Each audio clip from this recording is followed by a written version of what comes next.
같은 비가 와도 어떤 농장은 멀쩡하고 어떤 농장은 쓸려갑니다. 그 차이를 데이터로 가른다는 게 무슨 뜻인지 오늘 끝까지 보시면 농사의 날씨 리스크를 보는 눈이 바뀝니다. 그래서 요즘 제가 참 기후변화가 참 궁금하거든요. 제가 또 기후에 대해서 뭘 알겠습니까? 뭐 그렇게 많이 몰라가지고 오늘은 기상 분야에 계신 분을 한 분 모셨습니다. 날씨 얘기를 한번 제대로 한번 알아보자. DI랩의 명광민 대표입니다. 명 대표님 안녕하세요. 네, 안녕하세요. DI랩 명광민입니다. 반갑습니다. 네네. 아유, 나와주셔서 감사드리고요. 근데 저는 이제 리스트를 보다가 좀 깜짝 놀란 게 대한민국 기상예보사 1호라고 말씀하셔가지고 이게 뭔가요, 그게? 이게 원래 우리나라가 민간에서 기상 예보를 할 수 있는 게 과거에는 특정 고객 대상으로만 할 수 있었고요. 네. 2009년도부터 처음으로 일반 대중을 대상으로 예보할 수 있게 됐습니다. 그 제도가 2009년 한 12월쯤 생겼고요. 네. 그때 제가 막 2008년도 공군에서 기상장교로 예보하고 제대에서 현업 전문 기업에 있었는데 그때 예보 자격이 돼서 예보사가 됐고요. 그때 첫 번째로 받아서 1호입니다. 기상청에 근무하신 건 아니고 네. 공군 네. 기상장교를 하셨고. 네. 참 특이한 경력이네요. 네. 근데 이제 회사를 창업하셨잖아요. 네. 2007년도에 낙뢰 사고 때문에 그게 계기였다고 했는데 그게 어떤 네. 겁니까?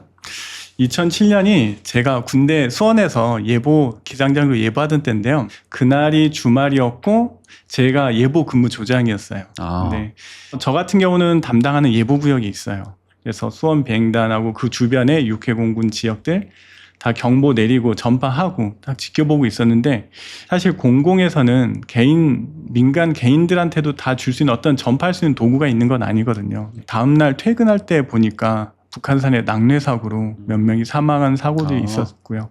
그때 느꼈던 건 사실 제일 중요한 정보들은 국가에서 기상청이나 뭐 군대명 공군 기상단 이런 데서 하고 있지만 사실 그 빈 영역들이 민간에는 굉장히 많이 있고요. 이거를 공공에서 아무리 열심히 한다고 해도 할 수 있는 거엔 한계가 사실 있거든요. 이런 것들을 민간에서 해야겠다라는 그런 그때 결심을 하게 돼서 그때 그 일이 창업한 계기가 됐습니다. 그럼 DI랩이라는 거는 네. 어떤 고품질 기상 정보를 민간 차원에서 제공하라는 거네요. 네, 그걸 기업이든 개인이든. 네, 맞습니다. 대충 어떤 일을 하는지 이제 짐작이 좀 갑니다. 본격적으로 올해 날씨 얘기를 한번 시작해 보는데 올해가 이제 저는 제일 궁금한 게 엘니뇨라고 하잖아요. 네. 엘니뇨가 거의 80-90% 온다고 네, 얘기를 하고 맞습니다. 있는데 엘니뇨가 오면은 우리나라는 어떻게 영향을 받습니까? 엘니뇨 시기에 적도 주변 국가들 동남아라든지 뭐 미국이나 이런 데는 명확한 시그널이 있거든요. 네. 지금 APCC에서 나오는 11개국의 16개 모델의 앙상블 결과들이 나오는데 보면은 동남아 지금 굉장히 건조해지는 게 뚜렷이 나오는데 근데 우리나라 같은 경우는 기온이 높아지는 거는 뚜렷하게 나오는데 강수에서는 뚜렷한 시그널이 있지는 않습니다. 기온이 높아진다는 걸 제가 못 믿겠는 게 네. 요즘은 서늘하잖아요. 약간 좀 네. 예전에 비해서 좀 시원하다는 느낌 많이 들거든요. 네. 이거 왜 그래요, 근데? 저도 그게 궁금한데 저도 그 올봄은 밤에 공기가 되게 시원한데 라는 걸 많이 느꼈거든요. 그렇죠. 그런데 최근에 나온 기상청의 봄철 기상 기후 특성 분석한 보고서 보니까 올봄도 평년 대비 굉장히 높은 해로 나오더라고요. 그래서 제가 자세히 조금 더 보니까 5월 초 상순이죠. 한 1일에서 10일 그 사이는 평년보다 낮았고 꽤 시원했어요. 그러다 그 뒤에가 굉장히 높아졌는데 최근에는 그 기상청은 중위도 대기 파동이라고 표현하는데 그 중위도 대기 파동이 강화되면서 이게 찬 공기가 내려올 때는 훨씬 더 춥게 시원하게 느껴졌다가 따뜻한 공기가 고기압이 머무른 시기가 길어지면서 그때는 훨씬 더 기온이 높아졌던 걸로 생각이 됩니다. 어쨌든 간에 예전에 비해서는 상대적으로 많이 견딜만해졌다. 그래서 원래 농사가 잘 될 건가 이런 고민은 좀 하고 있거든요. 근데 이제 약간 좀 돌발 기상 같은 것들이 중요하다고 우리 둘이 나눌 때 얘기를 하는데 예를 들면 이제 그거 한번 물어볼게요. 슈퍼 엘니뇨의 해가 되면은 돌발 기상 같은 것도 좀 늘어나나요, 줄어드나요? 아니면 큰 상관이 없는가요, 우리나라에서는? 지금 큰 기존 연구 자료로 보면 돌발 기상만 가지고 많아졌는지 적어졌는지는 명확하게 많이 나오진 않는데요. 저는 이게 불만이거든요. 왜냐하면 기상하시는 분들이 엘니뇨의 해입니다, 주의해야 됩니다 얘기를 하고 있는데 그럼 우리가 왜 엘니뇨에 대해서 신경을 써야 됩니까, 우리나라에서? 네, 그렇죠. 그런 부분이 고민이죠. 제가 그냥 예보하면서 느꼈던 거에서는 비가 직접 많아지진 않는데 국지적으로 대기 불안정이 높아지면서 기온은 더 올라가니까요. 대기 불안정이 높아지면서 어제도 굉장히 곳곳에 비가 많이 왔는데요. 소나기 왔죠. 예, 낙뢰도 치고 보니까 파주에는 우박도 떨어졌더라고요. 고위도에서 찬 공기가 내려오게 되면 상층에 찬 공기가 내려오고 아래쪽에는 따뜻한 공기라든지 수분 공기가 있으면 대기 불안정이 더 심해지니까 이런 영향으로 과거보다는 돌발호우라든지 우박이라든지 낙뢰 피해 이런 것들이 좀 증가할 수 있을 것 같습니다. 그럼 올해 여름에 농가들 입장에서는 네. 농민 입장에서는 좀 신경을 좀 써야 되겠네요. 그런 돌발 기상에 대해 가지고 그렇죠. 돌발 기상재해에 대해서. 네. 우리나라에서는 엘니뇨가 나왔을 때 어떤 패턴이다라는 게 정립된 게 있는가 하는 게 좀 궁금했었어요. 네. 기상하시는 분들이 그 슈퍼컴퓨터 비싼 거 쓰시는데 좀 이렇게 그 정도 해주셔야 되는 거 아닌가 모르겠습니다. 현재 엘니뇨 연구도 굉장히 오랫동안 해오기도 했고 저도 공군에서 예보할 때도 엘니뇨의 연구 결과들을 좀 반영해서 좀 해봤었는데 아주 큰 변화는 없고 사실 우리나라에서 엘니뇨를 관심 있게 보는 건 국제 그 글로벌 뭐 농작 수확량이라든지 이런 걸 보면서 선물 거래라든지 우리나라에 미치는 영향이라든지 이런 관점에서 더 보는 게 의미가 큰 것 같긴 합니다. 그런데 이제 우리가 또 보통 날씨 얘기하면 되게 큰 날씨를 얘기하잖아요. 네. 덥다, 춥다, 맞습니다. 고기압이 온다, 간다 이렇게 얘기를 했는데 그럼에도 불구하고 우리 농사 짓는 사람 입장에서는 큰 날씨는 중요하지 않잖아요. 네. 내 농장에 어떤 문제가 생기느냐, 네. 내가 사는 지역에 그렇죠. 온도가 어떠냐, 축산하시는 분들 이게 네. 더 중요하거든요. 맞습니다. 그러다 보니까 뭐 그래 일기예보는 잘 맞았는데 이게 내 농장에 일어난 사고는 왜 못 막느냐 이런 불만이 네. 굉장히 많거든요. 그렇죠. 그리고 또 농업 하시는 분들은 우리 국지기상으로 얘기하잖아요. 네. 고도에 따라 가지고 또 다르고 또 경사면이 어디 있냐에 따라 다르고 맞습니다. 또 계곡이 또 어떻게 위치했냐에 따라 다르잖아요. 그렇죠. 이거는 어떻게 해야 돼요? 이거는 어떻게 좀 방법이 없습니까? 이게 굉장히 어려운데 지형 같은 거는 사실은 그 고정된 그런 구조가 있기 때문에 그걸 감안한 뭐 기온 예보라든지 뭐 아니면 골바람 따라서 좀 찬 공기가 내려올 때 뭐 새벽 시간에 그 지역만 뭐 서리 피해가 있다든지 뭐 이럴 수는 있을 것 같은데 이런 게 그 지역에 대한 어떤 특화된 어떤 데이터 기반의 기존 연구라든지 데이터 기반의 그 이후에 어떻게 될 거라는 예측 이런 것들이 나올 때 좀 대비가 가능할 것 같고요. 저도 과거에 봤을 때 농업기상 하시는 분들 진짜 해상도 높게 100m, 50m 이렇게까지 하시던데 그럴 때 꼭 지형이나 이런 자료를 꼭 넣으시더라고요. 네, 그거는 무조건 필수인 것 같다는 생각 들고 이제 그게 기존의 모델이라든지 그 기상청의 기본 데이터 기반으로 지형들을 고려해서 만들었다면 더 많은 지점들, 농장이라든지 이런 지점들에 IoT 센서를 더 많이 설치해서 그 정밀도를 높여가면 좋지 않을까라는 생각이 좀 많이 들었습니다. 근데 그런 거는 그러면 기상청에서 하는 거예요? 아니면 민간 기업에서 하는 거예요? 아니면은 농업 기상하시는 분들이 해야 되는 거예요? 저는 큰 틀에서 공공으로 줄 수 있는 건 기상청이나 농업 기상을 하는 농진청이든 이런 데서 기본적인 자료는 줄 수 있을 거라고 생각되고 나머지 그 빈 영역들은 그 농업하는 농업법인이라든지 민간기상의 서비스를 통해서 진행하는 게 더 좋을 것 같다는 생각도 듭니다. 또 인상적이었던 건 뭐냐면은 대표님께서 네. 뭐 더 잘 맞히는 예보가 아니라 뭘 다른 걸 목표로 했다 이렇게 말씀하시면서 네. 같은 비가 와도 네. 관측소에서 멀면은 강수량이 50% 때는 500%까지 막 차이가 난다고 하잖아요. 네. 그래서 한 동네 안에서도 그렇게 많이 차이가 나는가 네. 이런 생각도 막 들어가지고 그리고 또 많은 분들이 날씨 예보를 많이 깔고 다니고 있지만 네. 이게 잘 안 맞는다고 하잖아요. 근데 그렇죠. 기상청은 또 예보가 네. 맞았다고 얘기를 하고 있고 네. 이게 왜 이런 차이가 나는 거예요? 그 검증의 기준에 따라 다를 수 있을 것 같고요. 예를 들면 동작구에 비가 왔다라고 했을 땐 동작구 안에 비가 온 관측이 되면은 그걸로 맞았다고 하지만 우리 일반 사람들 아니면은 뭐 농사 짓는 뭐 농장을 가지고 있는 분들이라면 내 농장에 내가 있는 위치에 비가 와야 그게 맞다고 느끼잖아요. 그 간극이 큰 거고 그 간극이 커지는 이유는 점점 최근 들어서 더 국지적인 현상이 더 강해졌기 때문이라고 생각이 됩니다. 지금은 그 하나만 그렇게 내리면은 그 사진으로 봐서는 아파트 단지에 몇 동이니까 한 1.5km도 안 되는 크기거든요. 굉장히 작기 때문에 그런 게 훨씬 더 놓치기 쉬운 날씨가 되는 거고 저희가 보고 있는 건 그런 현상들을 놓친 상태로 분석했기 때문에 그런 위험을 진단하지 못하고 있다고 보는 거죠. 근데 이제 미래는 그러니까 우리 아파트 단지에 비가 몇 미리 내리겠습니다 이렇게 되는 건가요? 어떻게 되나요? 그런 것들을 과거에 대해서 데이터를 쌓아야 미래에 대해서도 알고 대비할 수 있다. 근데 기후변화라는 게 그럼 그런 식의 국지기상이라고 하죠. 급격한 국지기상 변화를 만든다고 이렇게 보시는 건가요? 네, 그런 게 더 심해지고 있습니다. 대표님 회사는 그럼 그걸 가지고 이제 비즈니스 모델로 만들고 계시는 건가요? 어떤가요? 네, 그렇게 가져가 있습니다. 기본적인 뭐 글로벌리 오픈된 데이터들도 쓰고 있고요. 네네. 위성 데이터나 관측, 모델 데이터도 사용하고 그 사이사이의 빈 부분들은 기상청 데이터 이외에도 자체 IoT 관측 데이터를 통해서 빈 곳들의 위험들도 찾아내는 거고요. 그렇게 해야 그 사이에 있는 위험들이 발생했을 때 그걸 진단할 수 있게 되는 거죠. 기업이라든지 아니면 큰 농장을 가지고 있는 분들이라면은 그 내 위험은 내가 정확히 알아야 되잖아요. 그래서 알기 위해서 그 사이사이에 중요한 그 곡물의 어떤 작물의 비용이 크다든지 뭐 생산성이 크다든지 이런 중요한 지점들에는 그런 센서를 설치하고 얼마나 위험이 있었는지 그런 것들을 과거를 통해서 알아야 미래에 대해서 대응을 하니까요. 네네. 그런 작업들이 필요하다고 봅니다.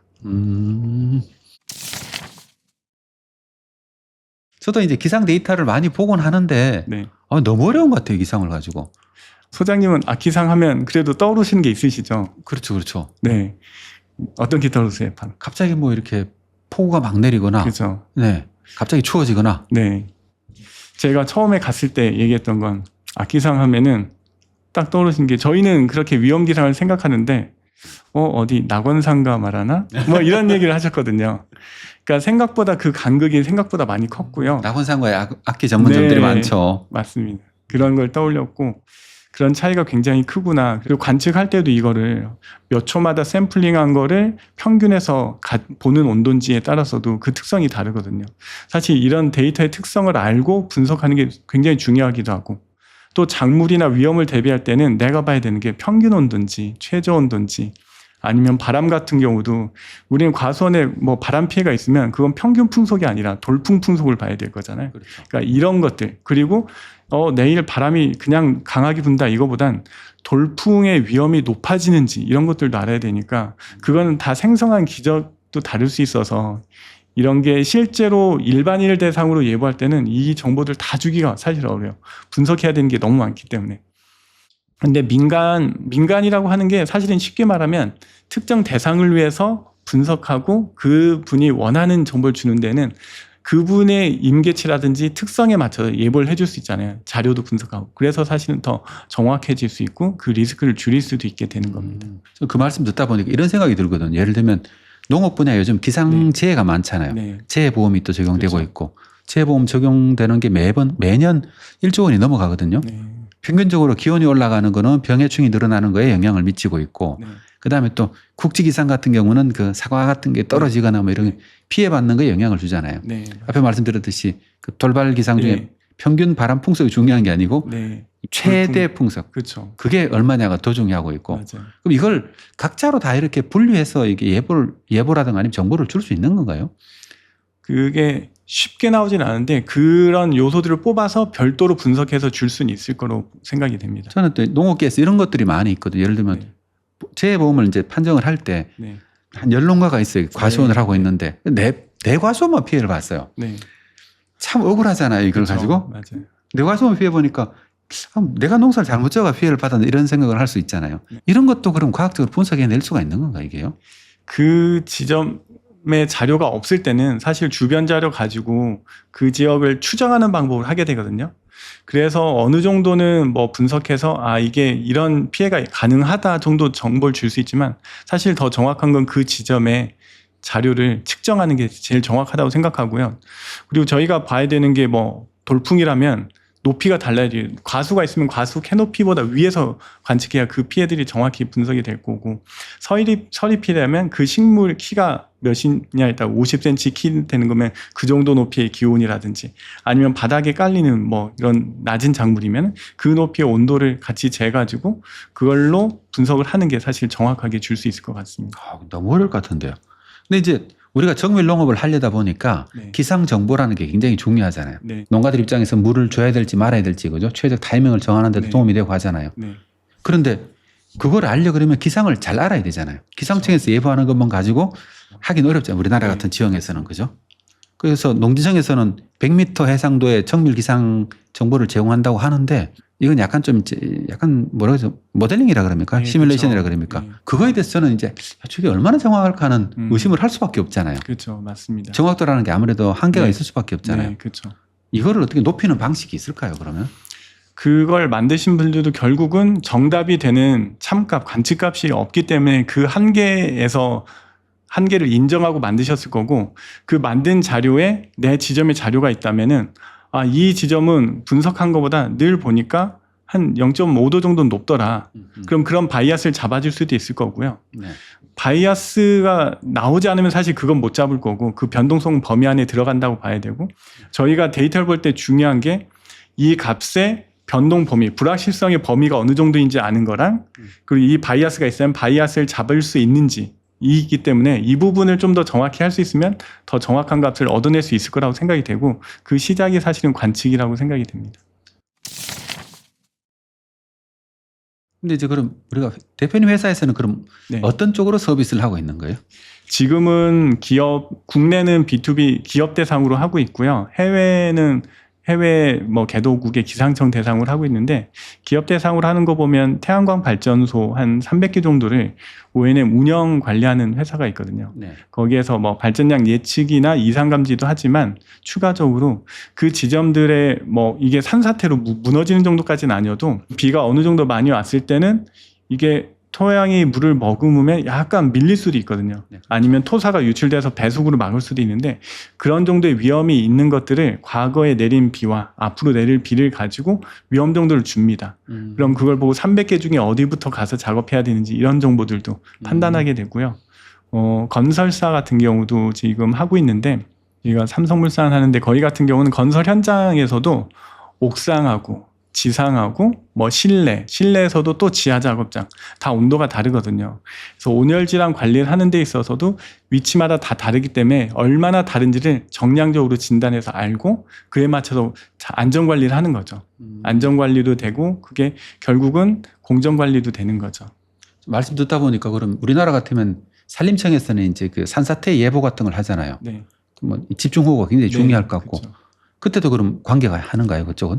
그런 것들도 저희도 제공하고 있고요. 산사태 위험을 연구 논문에 의해서 어느 정도 비가 왔을 때 이 정도의 위험이 있다라는 지표들이 수치적으로 계산이 되더라고요.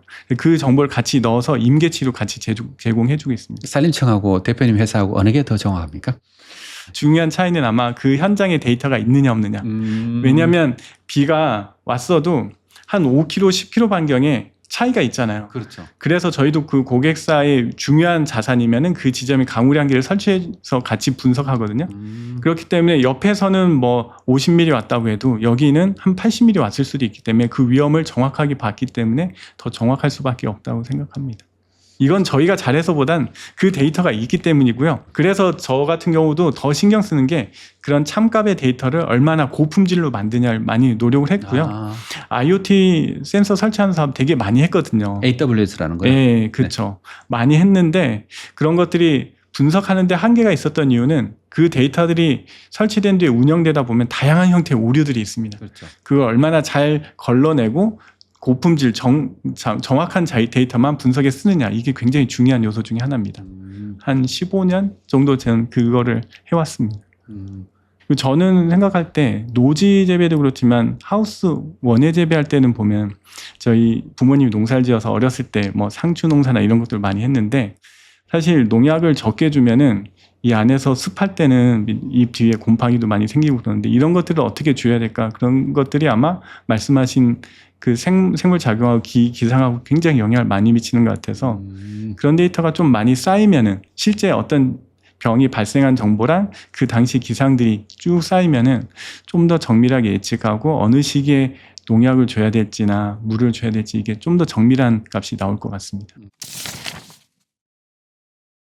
지금은 이제 우리 농업 분야에서는 사실 그 일반적인 기상청의 기상 예보를 많이 참고를 하잖아요. 네. 예를 들면 이제 미래에는 대표님 하고 있는 국지 기상에 대해서 정밀하게 측정하는 것들이 필요할 것 같다는 생각은 하거든요. 네. 이게 언제쯤 가능할 것 같으세요, 이게요? 일단 지금은 예측부터 하고 있잖아요. 관측망이 정밀하지 않으니까. 부족하니까. 지금 분석장이 나오든 예측장이 나온 거에서 그 사이사이에 관측 자료가 더 추가되면은 그걸 통해서 좀 더 그 지점에 정확한 예보를 만들어낼 수 있을 거라는 생각이 들고요. 지금의 이 지역에 이 농사를 지을 때 기상이 어떻고 어떤 부분에 위험이 있는지 그걸 알았을 때 올해 한 해 계획에서 어떻게 뭘 대비할 건지 아니면 월 단위로 어떤 대비를 할 건지 아니면 하루 이틀 사이에서도 뭔가 내일 위험 기상이 온다고 할 때 뭘 대응할 수 있을지 이런 것들이 만들어져야 된다고 생각을 합니다. 그래서 시간 주기에 따라서 단기, 중기, 장기에 맞춰서 계획 세우고 인프라가 만들어지고 단기에 대응할 수 있는 어떤 도구들이 생기고 설이 올 때는 그 바람으로 불고 뭐 이런 것들도 하잖아요. 따뜻한 바람 불고 그런 도구들이 만들어지고 액션할 수 있게 하는 거. 그리고 그게 어떻게 비용적으로도 최적화될 수 있는지 이게 만들어지는 게 되게 중요하다고 생각합니다. 대표님 말씀 들으니까 많은 시간이 걸릴 것 같다는 우려가 확 들거든요. 그리고 또 하나 궁금한 게 대표님 지금 이제 농업 분야는 사업을 안 하고 계시잖아요. 아직은 시작을 못했습니다. 농업 분야에 관심이 있으십니까? 관심 많습니다. 어떤 협력을 하고 싶으세요? 제가 해외에서도 다 해보면은 기상이 뭐 재난방재가 기본이긴 하지만 꼭 가는 게 농업과 물관리를 꼭 가거든요. 이 두 가지가 결국은 모든 국민들이랑 기업에 영향을 미치는 부분이어서요. 한 몇 도 이상 올라가면 생장에 영향을 받는다고 하시더라고요. 그래서 그 관측 기반으로 농작물의 기온이라든지 강수라든지 이런 예측 정보 기반으로 향후에 수확량이 어떻게 달라질지 장기에 대한 것도 하고 싶고 단기적으로도 어떤 질병이라든지 어떤 제어하는데 뭐 관계라든지 제어하는데 줄 수 있는 정보들이 같이 연동돼서 사업하는 거. 그리고 마지막으로 앞에 말씀드린 보험적으로 연계하는 거. 이게 좀 제일 관심이 많이 있고요.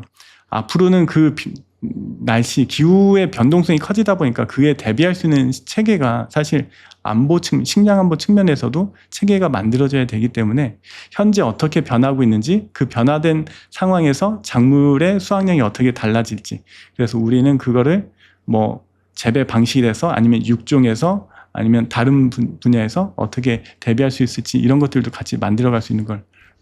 궁금한 게 갑자기 떠올랐는 게 뭐냐면은 우리나라가 배추 파동이 매년 나잖아요. 그죠? 네. 여름 배추가 특히 파동이 많이 나고 기상이 워낙 안 좋아지니까요. 네. 기후변화가 생기면서 이제 그런 문제들이 계속 생기고 있거든요. 그 다음에 재배적지가 바뀐다는 얘기도 나오고 있고 그러면 또 재배적지가 사과나무가 강원도로 갔어요.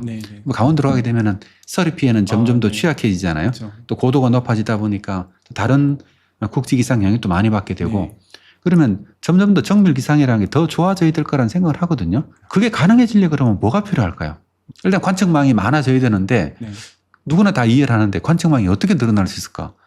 지금 운영하고 있는 농업기상 관측망은 한 사이트만 해도 되게 비쌀 거예요. 그렇죠. 기상청도 굉장히 비싼데 그 형태로 확산하는 데는 한계도 있고 그리고 또 하나 저희가 IoT 센서를 얘기하는 이유 중에 하나는 사실 기상청은 기상 목적이기 때문에 WMO 표준 그리고 기상청의 기상관측 표준화법에 의해서 측정하지만 실제 농장이라든지 우리가 생활하는 현장은 그런 아이디얼한 상황이 아니거든요. 외부의 여론도 당연히 있고 농장도 초지도 있지만 아니면 땅이 그대로 노출되는 곳도 있고 그런 데마다 다 특성이 다르잖아요. 그런 목적에 맞는 관측들이 많아져야 된다는 생각을 하고 있고요. 저는 여기에서 꼭 같이 들어갈 게 그게 결국 지능형 서비스, 인텔리전스 서비스에 제일 중요한데 기상 요소도 있고 각 산업의 어떤 영향들 질병이라든지 수확량이 이런 정보들이 같이 만들어지고 이 두 개가 연결고리가 생기는 게 저희가 AI 모델로 하고자 하는 방향이거든요. 이게 됐을 때 정밀하게 이런 날씨 변화에 따라서 어떤 영향들이 온다는 임팩트가 나오게 되고 그 의사결정 정보를 통해서 다른 더 나은 재배 방식이라든지 어떤 행동을 액션을 할 수 있을 거라고 생각합니다.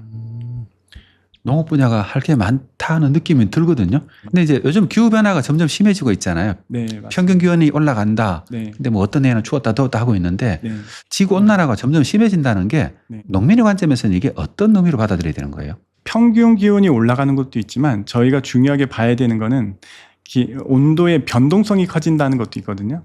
최근에도 보면 서리 피해가 있는 이유가 그 봄에 온도는 올라갔는데도 하루 사이에서도 변하는 폭이 더 커지기도 했고 그러면은 우리가 견뎌야 되는 그 추운 날씨와 더운 날씨의 그 범위가 봄철 안에서 뭐 한 달 사이 아니면 일주일 사이에서도 커졌다는 거기 때문에 식물들도 그만큼 스트레스 강하고 피해도 더 커질 수 있는 거죠. 폭염의 어떤 위험이 과거보다 훨씬 더 노출 위험도가 커졌다 이렇게 되는 겁니다. 그거에 대한 대비가 우리한테는 필요하다라는 생각이 듭니다.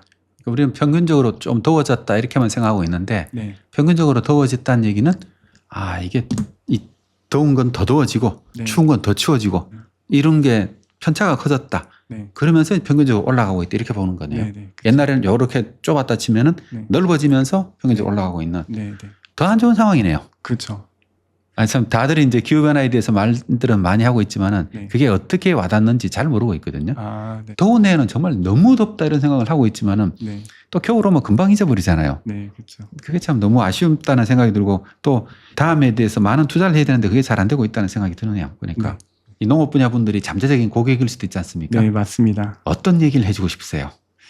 사실 농업이 점점 더 그 미래에는 기후변화 상황에서는 굉장히 중요해지고 있고 그래서 정책도 잘 만들어지면 좋겠고 우리나라 농업이 더 탄탄해졌으면 좋겠다는 생각도 많이 있고요. 그 영역을 사실은 우리나라 공간적으로 우리나라 안으로만 국한하지 않아도 좋다고 저는 생각을 합니다. 해외에 나가려고 해도 기상 서비스는 중요하겠네요. 그렇죠. 중요합니다. 기후위기란 말은 거창하지만 농민에게는 결국 올해 내 과수원이 무사할 거라는 아주 구체적인 질문으로 다가옵니다. 더 정확한 예보가 아니라 내 현장의 데이터가 답이라는 것, 명광민 대표님과 함께 대화를 나누다 보니까 기후가 어떻게 변해갈지 약간은 감을 잡는 시간이 아니었나 싶습니다. 여러분 날씨에 대해서 궁금한 게 있으면 좀 댓글로 남겨주시고요. 또 오늘 제가 기상 분야에 잘 모르다 보니까 질문이 충분하지 못했는데 여러분들이 궁금한 현상들 있잖아요. 여러분 지역에 있는 기상 이변, 약간 돌발적인 기상 문제에 대해서 궁금하신 게 있으시면 댓글로 남겨주시면 다음에 한 번 더 모셔가지고 좀 더 깊이 있는 얘기를 한번 나눠보겠습니다. 오늘은 기후 스타트업 명광인 대표님과 함께 기후와 기상에 대해서 얘기를 나눠봤습니다. 오늘 나오셔서 고맙습니다. 네, 감사합니다. 잊어버렸네요. 광고가 하나 있습니다. 이러한 에너지 의존적 먹거리 시스템을 바꾸기 위해 사단법인 식량과 기후 KFC가 정책 대안을 연구하고 있습니다. 식량안보와 농업에너지 전환에 관심이 있으신 분들은 뉴스레터를 구독해 주시기 바랍니다. 링크는 영상 설명란에 있습니다.